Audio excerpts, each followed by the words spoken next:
Written by Turnaround0101. Clara sat as far back as she could on the wings of the crowded room, slouched down into her seat as if she might fall through the floor to somewhere more interesting. She was a young woman, a girl really, in the first day of her first year at the university she hadn't even wanted to attend. Her parents had insisted, however, so here she was, and, big surprise, it sucked just as hard as she had imagined.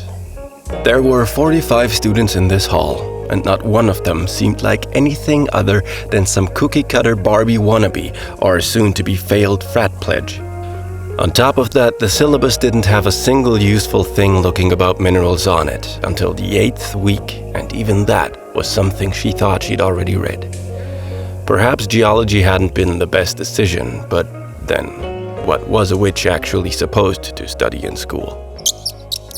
Clara looked down to her backpack, where Perry was frantically running up and down the bag's straps. The little mouse spirit looked absolutely panicked, and reaching out with surprise, she scooped him up, holding her friend to her ear. The students sitting on either side gave her a sidelong glance, but she ignored them. If they couldn't see him, it was their loss. Perry hopped from her cupped hands onto her shoulder, then reached up to climb her hair until he sat directly on top of her head. He chattered the whole time, bursts of mouse speak so fast that she could barely make sense of it until he settled directly over top of the portion of her brain responsible for the second sight. Once there, she got the message, and Clara opened her emotions up to her little friends, communicating on a level beyond words. Bad, danger! Perry thought at her, firing a strange mix of thoughts at her. Predator, teeth, danger! Not for the first time, Clara wished she had summoned a smarter familiar, but Perry was just too damn cute, and most of the time things like these didn't matter. Still, though, he seemed completely freaked out, and spirits were much more sensitive to these things than humans.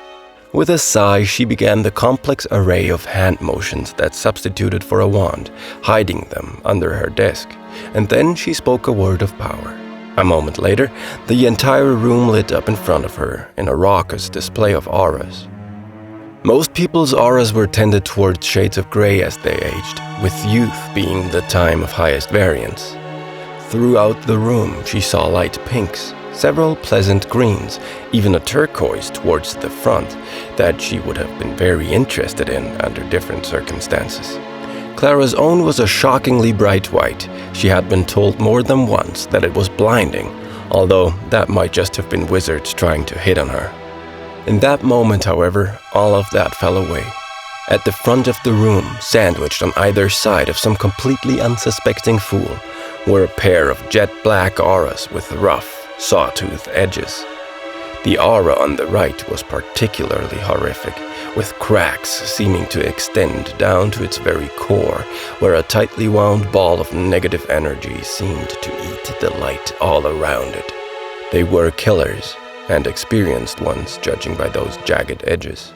They showed none of the signs of having killed together. In cases of extreme emotion such as that, visible bonds were almost always formed, and in fact, they seemed to have no awareness of each other at all. Both of the young men stared towards different wings of the room, their attentions spiraling out towards classmates in dark, hazy tendrils. Clara cursed under her breath, deactivating her second sight before it tired her. This was not how her first day was supposed to go. Calmer now that he had notified her, Perry jumped down onto the desk in front of her, staring at her with a quizzical expression. She dismissed him with a wave of her hand. He knew what to do. This wasn't the first time. While he scurried away, Clara closed her eyes, centering herself as she prepared to cast the first real spell of freshman year. She hated the fact that it was one of these, but there was nothing else for it. Fixing the two young killers in her mind, she began her love charm, hands a blur under the desk. She had pitched her voice as softly as she could, as the very words themselves could entrance someone with their beauty, but as she opened her eyes, she realized that it hadn't been quite quiet enough. Several sharp-eared students around her seemed smitten, caught by the edges of its effects. She cursed again. It would take days to wear off. 10 minutes later, class finally ended, and dodging the attentions of the new would-be suitors she had accidentally created, Clara darted out of the room.